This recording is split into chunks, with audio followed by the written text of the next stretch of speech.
പണ്ടൊരു നാട്ടിൽ ഒരു സ്നേഹമുള്ള ഇടയനുണ്ടായിരുന്നു. ആ ഇടയന് 100 ആടുകളുണ്ടായിരുന്നു. ആ ഇടയൻ 100 ആടുകളെയും കൊണ്ട് പുൽത്തകിടികളിലും കൊണ്ടുപോയി അവന്റെ വയറ് നിറയെ തീറ്റിയും വെള്ളം കൊടുക്കുമായിരുന്നു. വൈകുന്നേരമാവുമ്പോൾ അതിനെ 100 ആടുകളെയും കൊണ്ട് തിരിച്ച് നല്ല സേഫ്റ്റി ആയിട്ട് വീട്ടിൽ കൊണ്ടുപോകുമായിരുന്നു. ചില ആട്ടിൻകുട്ടികൾ വഴി തെറ്റി അങ്ങോട്ടും ഇങ്ങോട്ടും പോകുമ്പോൾ ആട്ടിടയൻ പറയും, ആട്ടിൻകുട്ടി അങ്ങോട്ട് പോകരുത്, ഇതാണ് ശരിയായ വഴി. അങ്ങനെ പറഞ്ഞ് വഴി നടത്തുന്നായിരുന്നു ആ ആട്ടിടയന്റെ പതിവ് ജോലി. വീട്ടിൽ എത്തുമ്പോ ചില ആടുകൾക്ക് ആണെങ്കിൽ മുറിവ് പറ്റിയൊന്ന് നോക്കാൻ, മുറിവ് പറ്റിയെങ്കിൽ അത്ര മരുന്ന് വെട്ടി അവർ സൂക്ഷിക്കുമായിരുന്നു. എന്നിട്ട് ആട്ടിടയൻ വീട്ടിൽ പോകുന്നതിന്റെ മുമ്പേ ഒരു കാര്യം എപ്പോഴും ഓർത്ത് ചെയ്യുമായിരുന്നു. എന്തുവാണെന്ന് അറിയാവോ? ആട്ടുംകുട്ടീനെ എണ്ണുമായിരുന്നു. 1, 2, 3, 97, 98, 99. 100ാമത്തെ ആടിനെ കാണുന്നില്ല. അത് പക്ഷെ ക്ഷീണം കാണാൻ തെറ്റിപ്പോയാന്ന് വെച്ച് ഒന്നുകൂടെ എണ്ണി. 1, 2, 3, 97, 98, 99. 100ാമത്തെ ആടിനെ കാണുന്നില്ല. അത് അറിഞ്ഞപ്പോൾ ഇടയന്റെ മനസ്സ് വല്ലാതെ വേദനിച്ചു. എന്നിട്ട് ആ മറ്റേ 99 ആടുകളെ ആണെങ്കിൽ ഒരു സ്ഥലത്ത് വെച്ചിട്ട് കാണാതെ പോയ ആടിനെ കണ്ടുപിടിക്കാൻ പോയി. ഇങ്ങനെ പോകുന്ന വഴിയില് കുഴികളുണ്ടായിരുന്നു, വലിയ പാറകളുണ്ടായിരുന്നു, മുള്ളുകളൊക്കെ ഉണ്ടായിരുന്നു. എന്നിട്ട് ആ ആട്ടിടയന്റെ കാലെ മുള്ളിൽ കുത്തിക്കേറി. പക്ഷെ അതൊന്നും വക വെക്കാതെ ആട്ടുകുട്ടിനെ എങ്ങനെയും കണ്ടുപിടിക്കണമെന്നായിരുന്നു ആ ഇടയന്റെ മനസ്സ് പറയുന്നത്.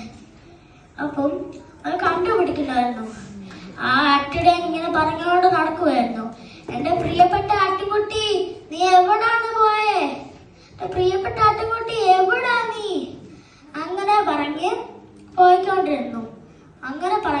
പോയിക്കൊണ്ടിരുന്നപ്പോ പെട്ടെന്ന് ഒരു ശബ്ദം കേട്ടു. ആട്ടുകുട്ടി കരയുന്നേ. അത് കേട്ടപ്പോൾ ആ ആട്ടിടയന് നല്ലോണം സന്തോഷമായി. എന്നിട്ട് ഇച്ചൂടെ നടന്നുകൊണ്ടിരുന്നപ്പോൾ ആണെങ്കിൽ ആ ആട്ടിൻകുട്ടീനെ കണ്ടുപിടിച്ചപ്പോൾ ആ ആട്ടിടയൻ കണ്ടു ആ ആട്ടുംകുട്ടീന്റെ ദേഹം മൊത്തം മുള്ളി കുടുങ്ങി കിടക്കുമായിരുന്നു. എന്നിട്ട് ആ ആട്ടിടയൻ ഓടിച്ചെന്നു. എന്നിട്ട് മുള്ളുകളെല്ലാം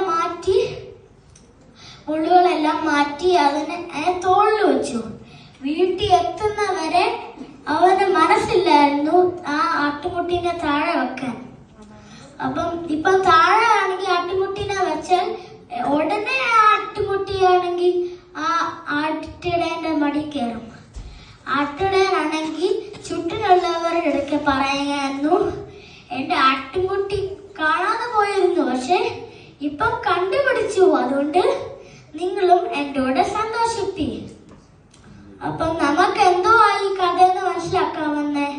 കാണാതെ പോയ ആടിനെ തിരഞ്ഞു വന്ന ഇടയനെ പോലെ പാപികളായ നമ്മളെ തേടി വന്ന നല്ല ഇടയനാണ് നമ്മുടെ യേശു ക്രിസ്തു. അതുകൊണ്ട് നമ്മളാണെങ്കിൽ വികൃതി കാണിച്ച് ഇട്ട് ആ ആട്ടുകുട്ടിനെ പോലെ വഴി അങ്ങോട്ട് തെറ്റിയിട്ട് അങ്ങോട്ടും ഇങ്ങോട്ടും പോകാതെ നമ്മളാണെങ്കിൽ അനുസരണമുള്ളതാവണം. ഇന്നത്തേക്കുള്ള വേദവാക്യം യോഹന്നാന്റെ സുവിശേഷം 10-ാം അധ്യായം 11-ാം വാക്യം. ഞാൻ നല്ല ഇടയനാവുന്നു, നല്ല ഇടയൻ ആടുകൾക്ക് വേണ്ടി തന്റെ ജീവനെ കൊടുക്കുന്നു. Thank you.